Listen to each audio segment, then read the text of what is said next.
Okay, it is now 4 o'clock, so I think we will get started. There's a few other participants that have just popped in, so I will reshare the message to use Mentee as a discussion platform, and we'll get started. So, welcome SUNYLA 2020 attendees, and first, a bit of housekeeping. Attendees, please remember to use the Q&A to ask questions of the panelists, and feel free to engage with your colleagues informally through the chat. I will be giving your questions to the panelists at the end of the presentation so that they'll be in the recording. My name is Angela Rhodes. I'm the Systems and Electronic Resources Librarian at SUNY Morrisville, and I have the privilege of introducing the session, Getting Graphic in Your Library, Pursuing and Promoting Graphic Novels in Higher Education, presented by my dear colleagues from SUNY Morrisville. Michelle Mitchell is the Instructional Services Librarian and is a passionate advocate for the use of graphic novels and comics in higher education. Michelle frequently purchases graphic novels to bolster SUNY Morrisville's leisure collection with diverse and inclusive narratives. She also co-authored the chapter advocating for diversity, collecting comics to reflect our students in Comics and Critical Librarianship, Reframing the Narrative in Academic Libraries, edited by Olivia Pipemeyer and Stephanie Grimm, and serves on ALA's Will Eisner Graphic Novel Innovation Grant Committee. Adam Saunders is the online learning librarian and has just as much passion advocating the use of graphic novels in higher education as he does consuming them. A fan of both Western and Eastern comics, Adam has nearly tripled the number of graphic novels in the library collection over the past 5 years and has worked closely with teaching faculty in the selection of new titles that might diversify the course curriculum. And last but not least, Aron Efimenko is an associate professor at SUNY Morrisville, where he has taught classes in creative writing, video games, horror fiction, and American literature, with a special recurring emphasis on graphic novels and multimedia texts. A longtime fan of comic books, Mr. Efimenko works to explore the liminal space where art, pop culture, and fashion collide. And with that, I will let them get started. Thanks everyone for joining us, and thank you, Angela, for introducing us. So welcome to Getting Graphic in Your Library, Pursuing and Promoting Graphic Novels in Higher Education. Just as a recap, I'm Michelle Mitchell. Nice to see everyone. I'm Adam Saunders. And I'm Aron Efimenko. Thank you for being here. All right, so before we dive into graphic novels, we just want to sort of give you a bit of a baseline in regards to the type of campus that Morrisville is. Looking at our demographics, we're about 50% men and women, and unfortunately, we cannot narrow down that demographic any further. It'd be great if we could.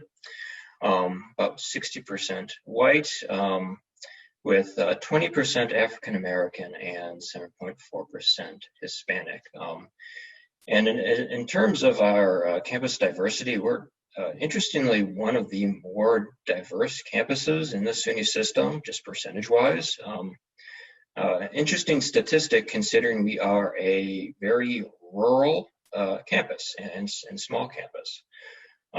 We are centered basically dead center in New York State, with a large portion of our population coming from the rural surroundings, as well as downstate inner city.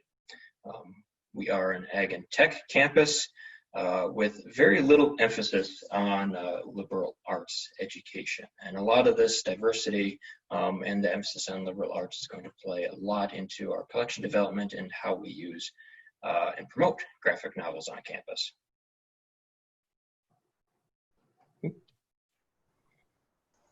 Okay, so we're gonna dive in to our first mentee discussion. So going over our demographics is important just to know who our community is, and then also who we want to represent within this collection. But with graphic novels and comics, of course, there comes with some common misconceptions or stereotypes that come with them. So we just kind of want to know what common misconceptions that you have so we can compare them with the ones that we also have. So I'm going to switch this over to you, Michelle. Yes.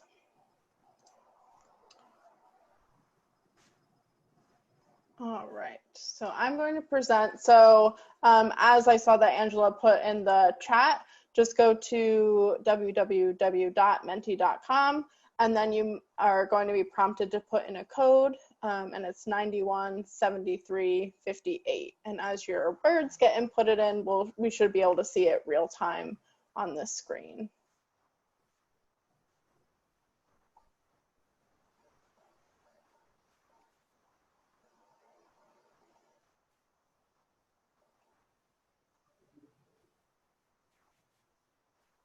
All right, we have some coming in. Children, not real books.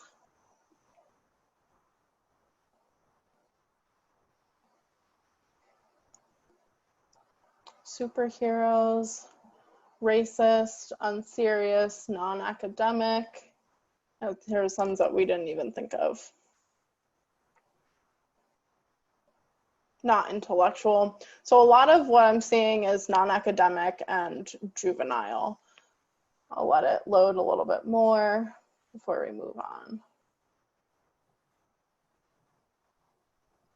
For boys. Great. So I'm going to stop sharing now, and we're going to move on to see how some of this compares with the misconceptions that we might also have for our presentation.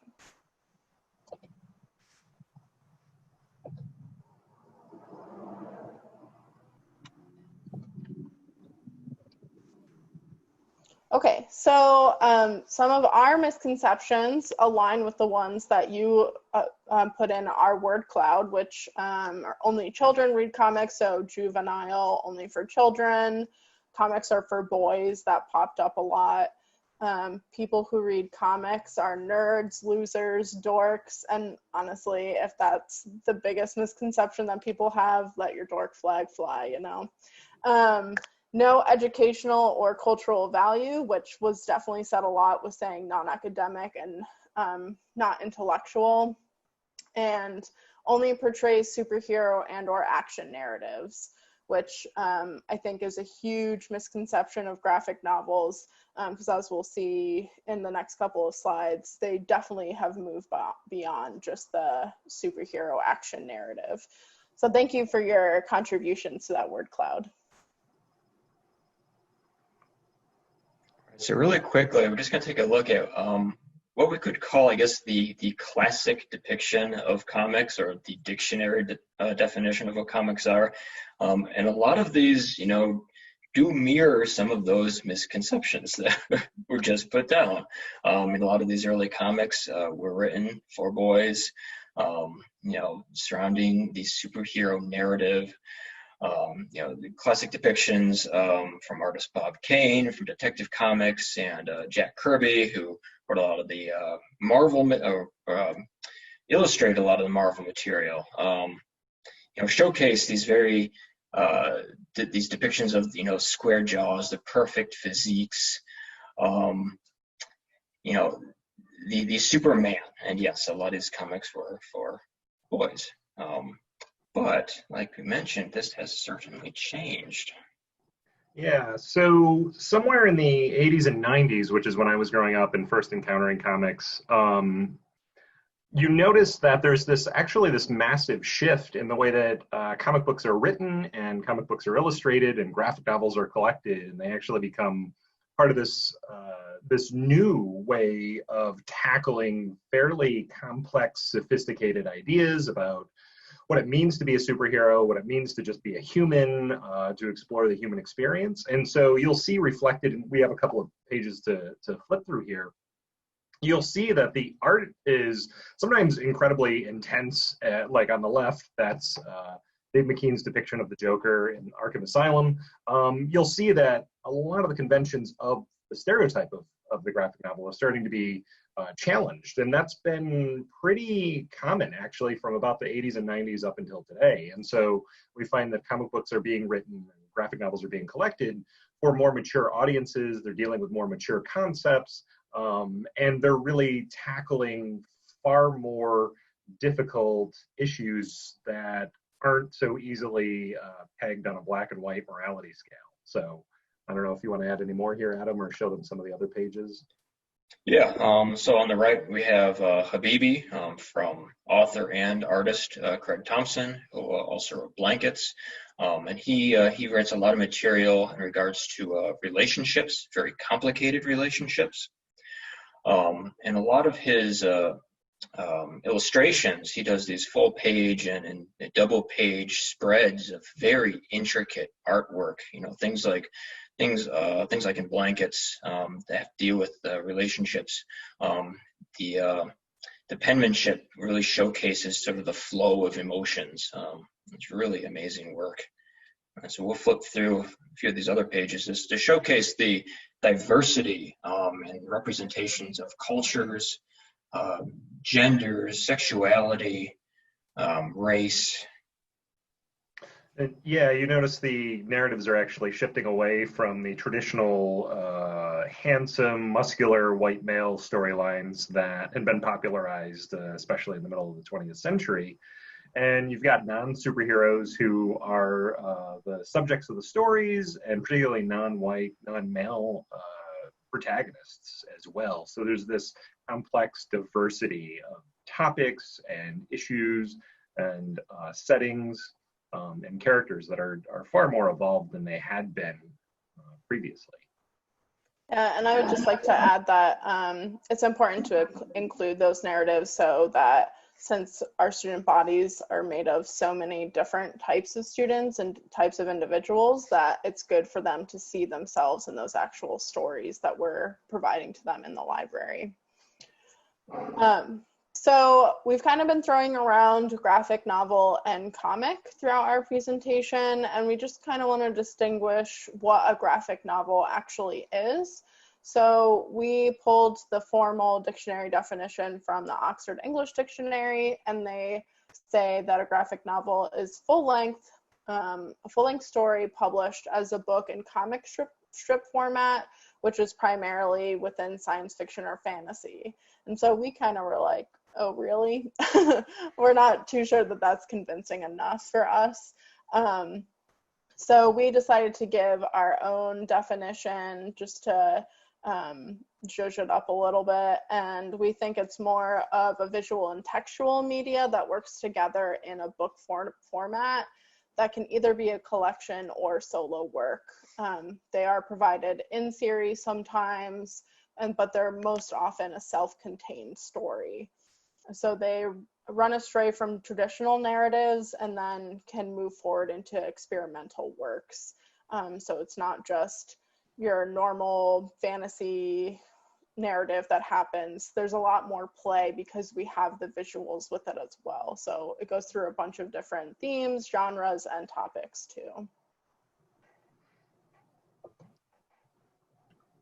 All right, so really quickly, just to showcase the rise and popularity of comics and graphic novels in recent years, just a few sales figures, charts we want to throw up here. And this steady increase of interest, there's a lot of factors that contribute to this. One of the biggest ones is, of course, seeing more graphic novel adaptations on the big screen and the small screen. Things like the Marvel movies, and it seems like every other movie, every other TV show that's coming out nowadays is based on a graphic novel of some sort. You'd be surprised which ones are, actually. Another chart, this one we just kind of want to showcase looking at comic stores and book channel sales compared to digital downloads. People still like to consume their graphic novels in a print format rather than digital. It makes a lot of sense. These are visual mediums, very much so, compared to that of just your novel. And you want to be able to really appreciate the artwork. It's hard to do that when reading a graphic novel like on your smartphone. It's difficult to really absorb all that visual information. And then just some popular graphic novels in last year. So we have at the top, we have Watchmen. The HBO Watchmen series came out last year, so increase in sales.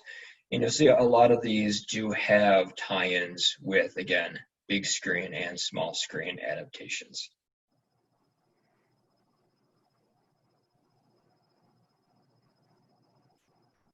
And so we'll talk a little bit about the benefits of the graphic novel in higher education and some of the reasons why I've found and have been exploring with some of my colleagues about their value in the classroom, especially for my case, teaching an intro to literature course. We thought we would give a little bit of background between myself and Adam and kind of what brought us together and started sharing titles, and he's definitely been pitching titles to me recently for consideration in the classroom, including one called Upgrade Soul by Ezra Clayton Daniels that has been massively popular with the students, which he has a copy of right there. I actually just loaned mine to a colleague so that he can consider it, or else I'd be able to show mine as well and we can like bump them like we're hiding it. So some of this, like, I don't know if it's possible to replicate, but I think there's some value probably to, as librarians, fielding your faculty for their interests. So Adam and I share a couple of interests, including video games and graphic novels and comic books. And it was really this very organic, simple conversation that has been evolving over the past couple of semesters. And there's something to be said about the nicety of just being able to share a passion that you have with some of your colleagues who maybe you don't even necessarily know that well, but as soon as you have that one thing in common, it really does spark an ongoing discussion that has been just a relief to have, because I know I have plenty of colleagues who don't necessarily share my love of video games or graphic novels. So we have that outlet with each other when we see each other on campus, but also to be able to take recommendations that you wouldn't have come across otherwise from our librarian, and to bring that into the classroom and share that passion with others has been wonderful. And it's reinvigorated me as a professor who's been teaching for 12 years at Morrisville now. It's been a wonderful rediscovery of this genre that I loved and honestly hadn't considered for the longest time bringing into the classroom. It's seeing a lot of really good feedback and use, and it's helping me grow as a person. So organic conversations with faculty, and this allows you to kind of expose the students to your own passions and finding new mediums and letting your own hobbies grow. Adam, I don't know if you want to jump in and say anything more.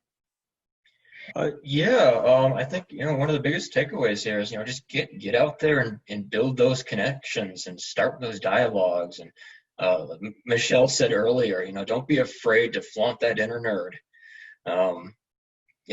Put it all out there on the table. Because a lot of really good collaborative conversations can come out of doing that.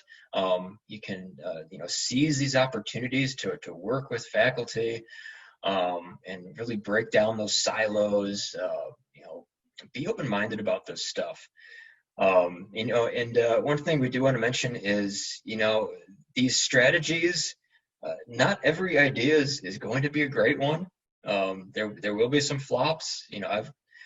I've recommended some graphic novels to Aron, and it just didn't work out. Either he wasn't interested in the title, or the students just didn't connect with it. And I know Aron has seen that in the classroom too.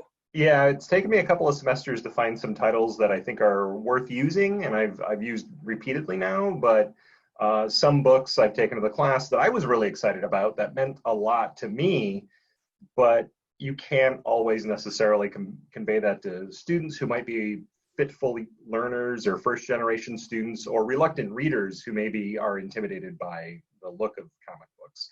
So being patient and realizing it's a process and not a product, I think on the part of librarians and faculty both, is important.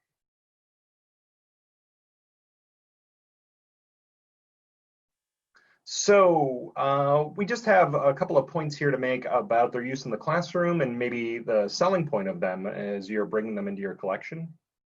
You can read much of this for yourself, but I do want to point out a couple of points that I could speak to on this particular slide. The level, and I'll show some examples here shortly, the level of critical engagement I've seen with students, not just in terms of the text, but the art and the overarching story through graphic novels has been impressive. And it's one of those ways, as somebody who teaches an intro to lit course to reluctant non-liberal arts students, has actually been wonderful for the past couple of semesters now. So bridging the gap between high school texts, or the kind of texts that they don't realize can be sophisticated that happen outside of the classroom, and what we're expecting in the college environment, has been fantastic and a real learning experience for them and myself. And graphic novels are a kind of way to bridge the more difficult texts I'll use at the end of the semester and the kind of texts that maybe they had in high school. That's not to say graphic novels aren't sophisticated or engaging or mature, but that they at least seem like some kind of concession that I'm making, even when I'm not, and I'm about to blow their minds with what we're going to be talking about. But also the thing that I want to point out is, just as the medium itself relies heavily on collaborative work between the artist and the writer and maybe the person doing the lettering and the whole group of people, so too does the medium itself lend itself to collaborative work in the classroom. Students are holding discussion, or you organize group activities around parsing, text from art, how storyline comes together, and different ways of looking at the page, so that, some of the basics of teaching how form reinforces content in a literary text. You could see that more plainly and more openly here than, the baggage students will bring with them when you're talking poetry, for example, which some of them are fraught with peril with, or so they feel. I don't know if anybody wants to bring up any of these other points on here. I know that I'll be talking about the last bullet point about displaying striking, entertaining, attractive measures within the next slide. So yeah, as I just said, those entertainment, attractive, striking factors of graphic novels is super important when we want to think about visual literacy. So I think something that's really common for most people within the library field is information literacy. We want to make sure that the students and patrons that we connect with become information literate citizens, and that they can think critically about things that they're reading. And this is another way to do that, but just with a visual format. So, and I think our students that are coming into our libraries and classes are way more adept at this than they even know, and probably we even give them credit for too. Mostly for the examples of memes and social media, particularly with Instagram and TikTok. So we gave an example on this slide with the "change my mind" meme. So you get an overall picture of what's happening, but you're also looking at the textual clues to bring in the overall meaning of what's going on in that scenario. So a couple other definitions of the visual literacy is just the ability to read, interpret, and understand these visual sources, and they produce visual representations to communicate ideas and messages, which we see not only in memes, but like in TV ads, subliminal messaging, and things of that sort. So we just wanted to provide a slide of memes to kind of further drive home the point of visual literacy, of looking at a picture, not having a lot of text, but you're getting the overall joke or inference that it's making. And that our students do this all the time on a daily basis, whether in their own social circles or for society at a larger context. So whether they know that they have visual literacy skills or not, these are like the baseline, bare bones part of visual literacy that they can then further build upon when learning and using graphic novels for the first time in an academic setting. So I wanted to share, I'll let you read these quotes for yourself, and I have plenty more examples if anybody's interested. But I just want to take the moment to stress the importance of graphic novels in, say, for example, Comp 102, which is writing about literature for us, basically an intro to lit class. The level of engagement I've seen in pairing text with art and with looking, the issue that I tend to face more often than not every semester is getting students to focus, to pay attention to details, to pay attention to patterns and when patterns break down. All of these like really broad analytical points that I try to make every semester, I'm finding it's actually a lot easier to engage them with this because of visual literacy when they're looking at a graphic novel that's open in front of them. The level of difficulty of parsing exactly what's going on is ramped up from, say, a meme, but it's easier to translate those skills from, say, their social media experience or their experience on Reddit or TikTok or anywhere else, and what they're seeing in the graphic novel that we're studying collectively together that's telling this overarching story. So you can see from some of the examples here, their ability to really pay attention to the finer details of what's happening on the page, as somebody who teaches Comp 101 and Comp 102 regularly, is crucial. Being able to pay attention to detail, to establish for themselves when something important is happening on this minute level, because given where they were in high school, you know, they tend to want to make these really broad statements, but just cramming their face into the screen or the page to pay attention to, yeah, a character's facial expression is telling a lot of the story without any words, is vital as far as I'm concerned. Getting them to focus to do that close reading and critical engagement that we hope our students will do. Here's just a couple of examples of it, and I see it every semester now that I've been using graphic novels. They're able to do this and make this transition from where the graphic novels appear in the semester to later on where I'm asking them to engage in a different or a variety or denser texts. It's really quite impressive. It's part of this building block process that we look for in the classroom.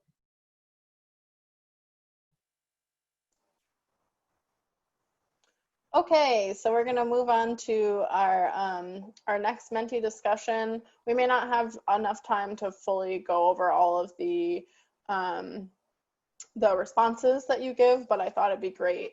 So our question is, beyond collaboration with faculty, what are some other ways academic libraries can integrate graphic novels into the campus culture or even the curriculum?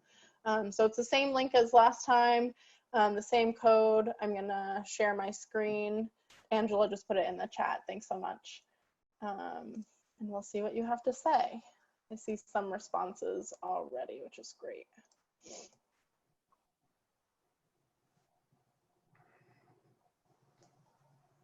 So LibraryCon, some student clubs. One person's college has an anime club, which is really cool. Book displays, yeah. We're going to get into how we promote this material in our library in just a few seconds. Include titles with clear connections to curriculum, adding graphic novels into events or occasional displays. Yeah, and even if you're just doing a display for Women's History Month or something that's going on campus, it doesn't have to just be our normal text-dense materials. Integrating these graphic novels into regular book displays is also a great idea. Social media posts, yeah, like really using the platforms that our students use anyway is a great idea. Stress relief, banned books. And you guys all have great ideas. Oh, yeah. Thanks so. It's amazing how many graphic novels are banned books. Yeah, or even adaptations of banned books too. Mm-hmm. Yeah. Aligned with campus initiatives. Great. Well, thank you so much, everyone, for your input. I wish we could discuss all of them, but these are really great. I'll stop sharing for now.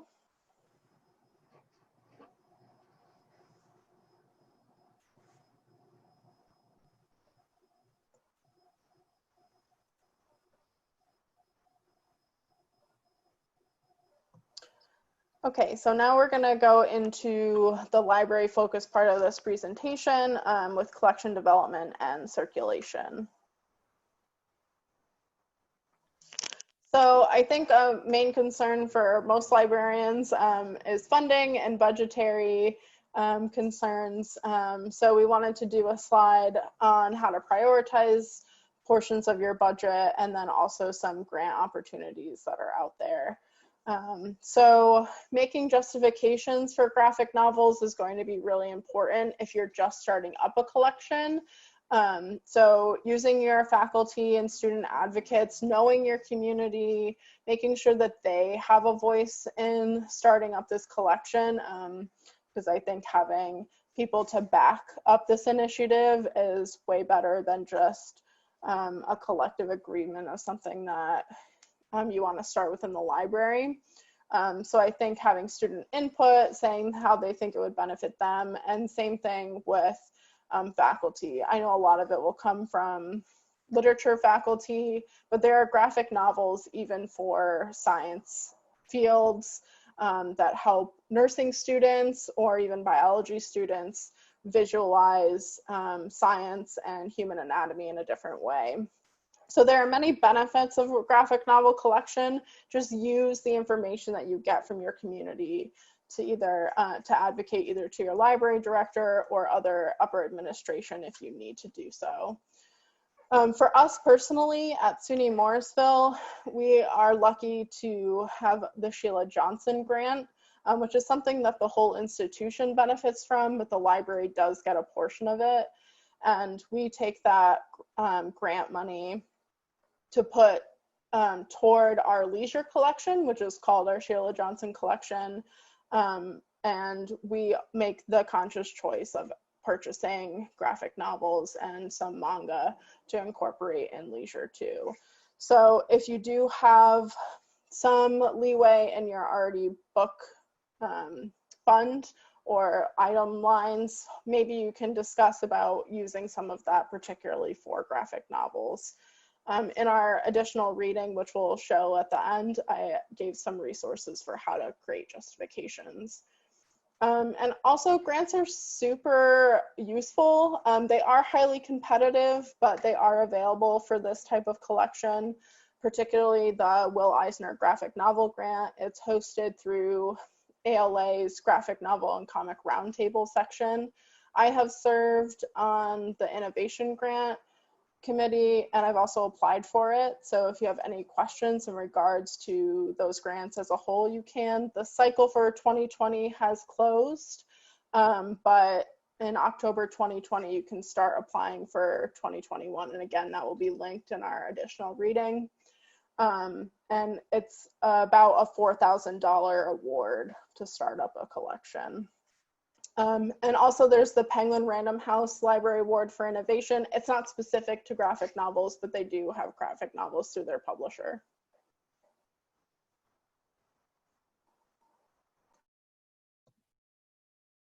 Okay, so we're going to start throwing some numbers at you here before we go into things like marketing and promotion. So graphic novels only really make up a very, very small percentage of our entire circulating book collection. Just a little over 100 titles currently on the shelf. And we are currently spending roughly on average 2% of our annual collection development budget on graphic novels. That's the average over the past 5 years. And that includes that Sheila Johnson grant that Michelle just mentioned.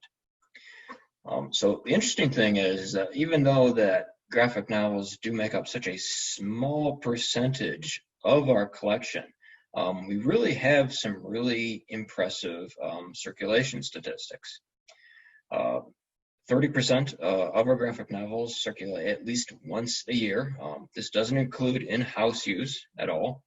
And I'm not sure how your collections have fared recently in terms of circulation and use, but on average, as sort of a total, our circulation of physical books has gone down considerably every year for over the past decade now. So just seeing that those graphic novels are being used at that kind of percentage is actually pretty impressive.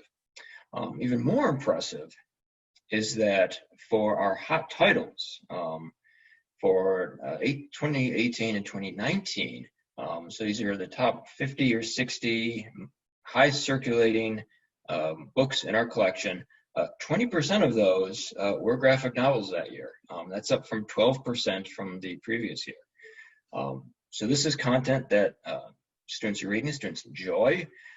It doesn't hurt that we have a number of graphic novels on our course reserves now, so they're being used in the class. So yeah, we're very happy that students are taking interest in absorbing this type of content, and we're hoping that as this continues, this trend will continue going upwards. We'll see even more use of graphic novels, more use of graphic novels in the classroom, and hopefully grow that collection even more. And just so you know, panelists, it is 4:35. Okay. All right, so we'll move on here. So these are our top circulating graphic novels the past 2 years. You're going to see some familiar titles here from the list that I shared before. Material like Saga and Monstrous, as well as a few newer additions to our collection. They Call Us Enemy, which was just purchased last year. Again, Upgrade Soul was our high circulating graphic novel. That's one that Aron is using in the classroom that has been extremely successful, as well as the title What It Is by Linda Berry is another title that is being used in the classroom as well. So we'll move on here. Okay, so another big part of having a graphic novel collection in your library is promotion and marketing. More often than not, if your community doesn't know that you have these materials, they probably won't be used. So it's good to take advantage of promotion of these materials, just as a lot of people were saying in that mentee discussion with displays. So in this past October 2019, Adam and I did a graphic novel awareness display in our library, and this is on our screen on this slide. This is one of the infographics I used as part of the education tactic of this display, so how graphic novels do promote literacy. I apologize, the text is a little small, but so it was good in the sense that people were exposed to this new material actually in front of them, and then also had these little educational tidbits as well. Conveniently for us at SUNY Morrisville, our Sheila Johnson collection, which encompasses not only our graphic novels, but all our leisure materials, we do have outward facing shelves like bookstores do. So that makes materials a little bit more attractive and enticing if they can see the cover of the material instead of just the back of the spine. We use that to our advantage to promote our graphic novels if they're not on a display too. And it's also in a lounge area. So we find that if students are congregating in an area, either to do homework, group work, or just somewhere to relax in between classes, they more often than not do look at our leisure materials since they are in the lounge section. And of course, the classroom and curriculum use does expose students to this medium. It's just a different way to get them to critically think about them and use them. And then they are aware that there are these types of materials in their library that they can check out for their own use as well. And as others said on the mentee discussion, social media is a huge proponent of promoting these materials. So get creative with the ways that you want to market them. I think it's a great idea of putting them in regular book displays or even bringing them to other campus events that they're related to. But these are just some of the tactics that we've used: the display, the outward facing shelves, and then the curriculum use too. Yeah, one reason why I wanted to highlight that for usage, we did include in-house use is that in many occasions, students are grabbing these off the shelves and especially off the displays, reading them and then putting them back again. And, we could, we try our best to, if we see a student putting a graphic novel back on a display, for example, to grab it and tally the in-house use. But in a lot of circumstances, we couldn't keep up with it.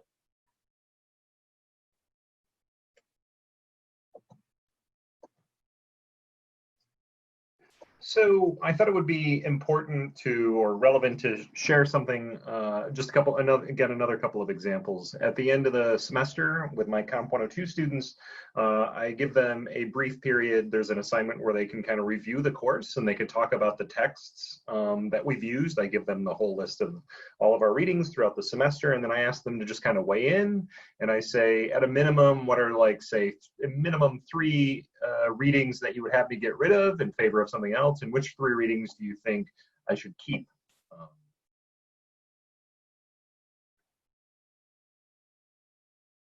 And so, as you can see here, the top one is just an example of students being very encouraging. Or I'm sorry, the bottom one is actually one that's really, really encouraging and is one of the most common ones. Between Linda Berry's What It Is and Daniel's Upgrade Soul, they tend to come with a lot of like buy-in at the end of the semester. Either students who weren't comfortable with comic books or graphic novels found themselves really enjoying it, or students who already knew that they like graphic novels or graphic novel stories. They would be encouraging about keeping them, which is great. The top one, I think, is some of the most compelling argument I could make for keeping and considering graphic novels for myself and others in the future, and I'm being very encouraging of this with other faculty. I've come across this a couple of times, and it's probably the best, most resounding endorsement I've seen yet, and it's happened a couple of times over the course of the past couple of semesters.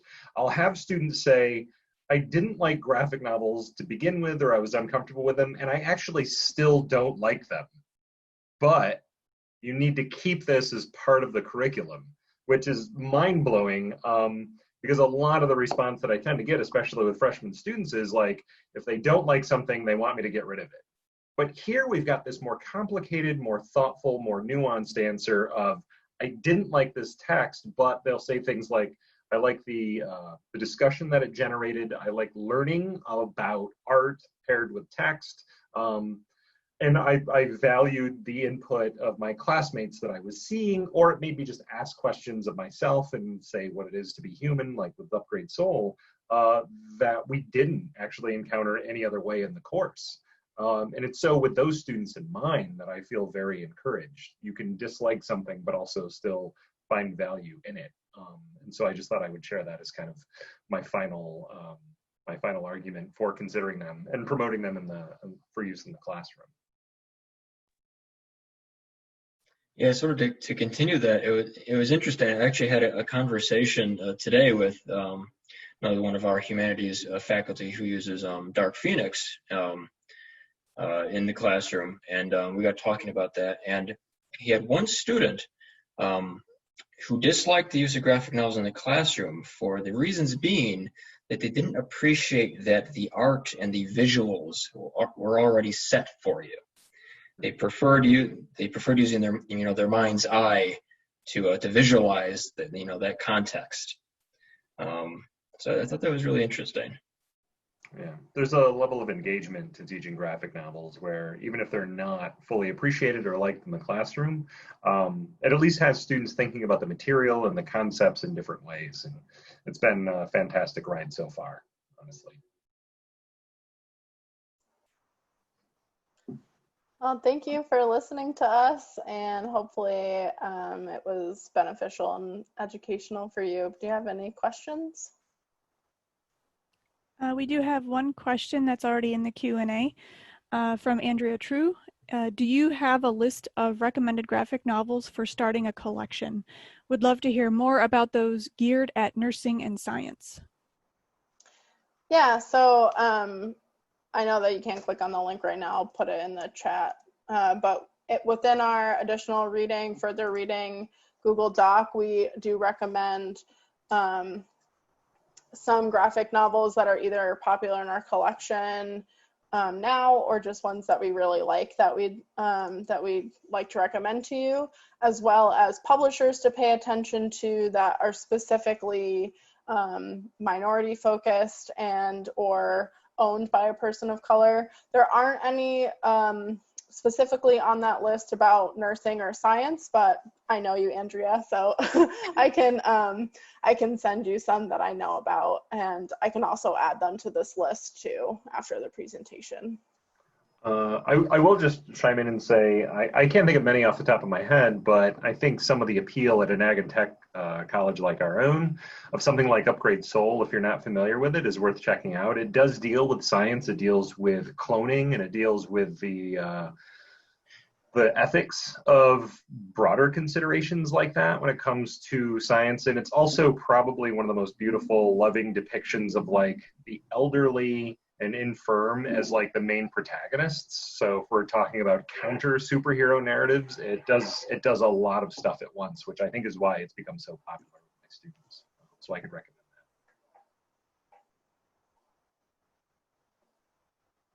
Do you have any other questions?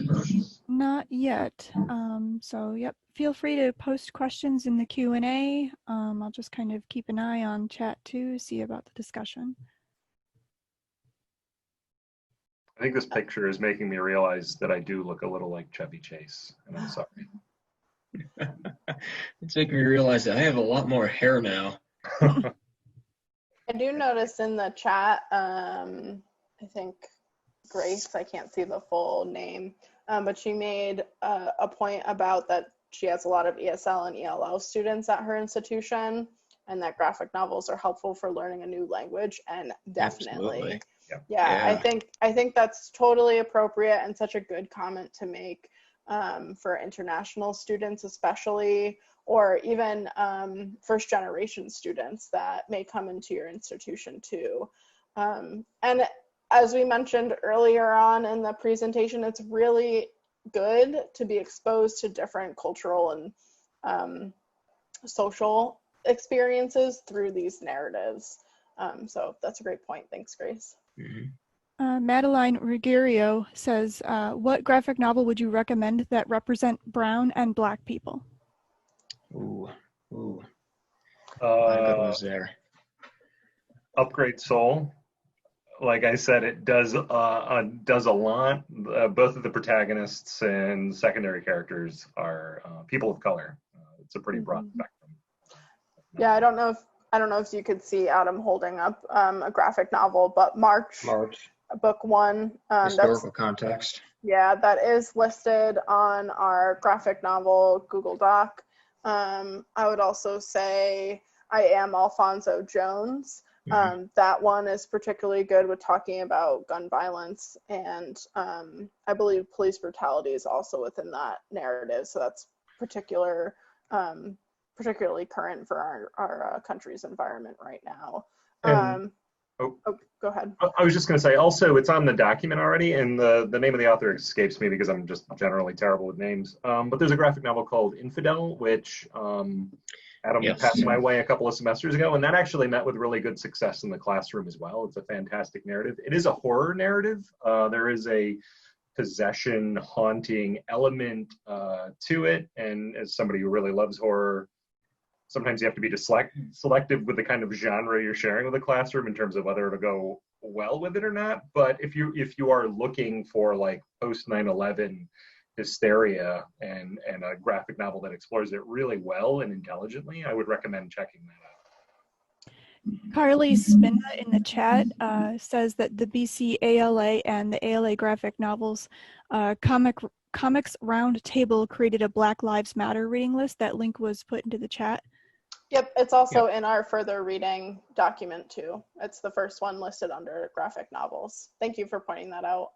Yeah, and I also want to point out under our graphic novels, I listed Dear Woman, an anthology, and that's created by Indigenous peoples. And I think their storylines and works aren't shared as widely as they should be. So I wanted to point that one out in particular. And one of the publishers that I listed to pay attention to is Red Planet Books and Comics, and they particularly focus on showcasing Indigenous stories as well. There's also, it's not included because I had a pretty difficult time with it in the classroom, but there's a book called, I believe it's pronounced Indeh, I-N-D-E-H, written by Ethan Hawke, which is beautifully illustrated. The story is difficult only in that it's clearly written by somebody who's not used to writing for graphic novels. And so myself and the students struggled with it, but I've taught it and could talk about it more if anybody's interested. It might be worth checking out, just to be aware of what's out there. Grace Tremper asks, piggybacking on my comment from earlier, what do you recommend for starting a conversation with faculty who specify that students don't use graphic novels for their assignments? I saw this in an assignment for an ELL class. Is it appropriate to question these specifications? Anybody want to take this on the librarian side? That's tough. It really is. I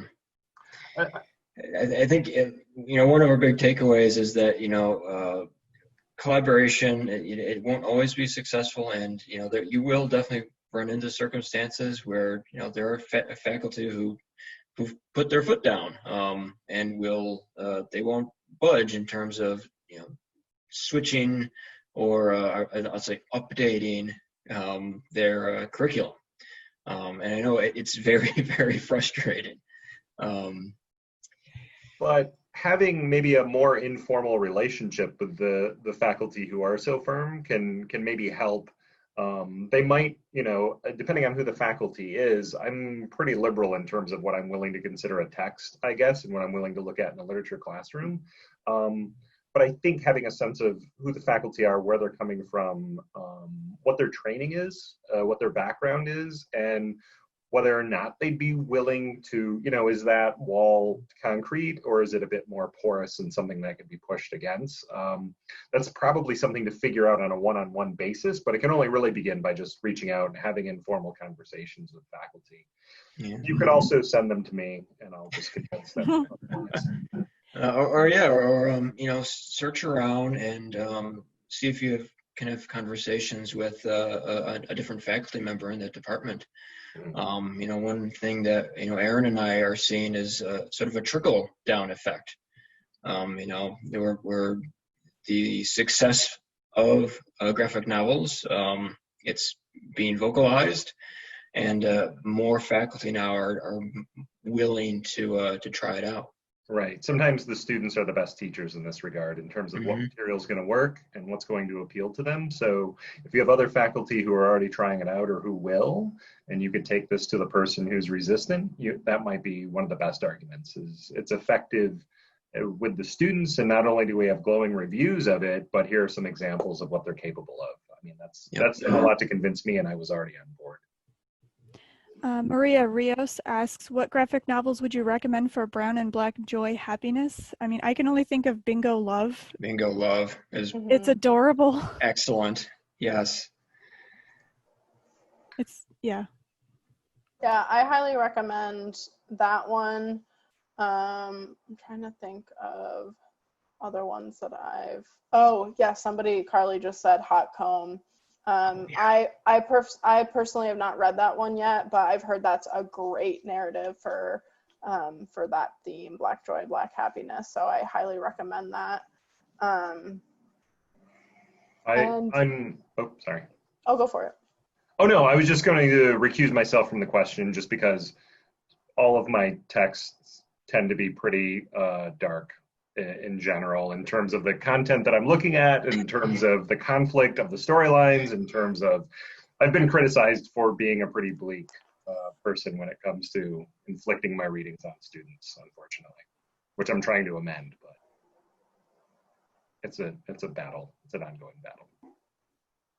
Amanda Lowe asks, have you done or considered movie tie-in events to draw more attention to the graphic novels collection and the source materials for some of these movies?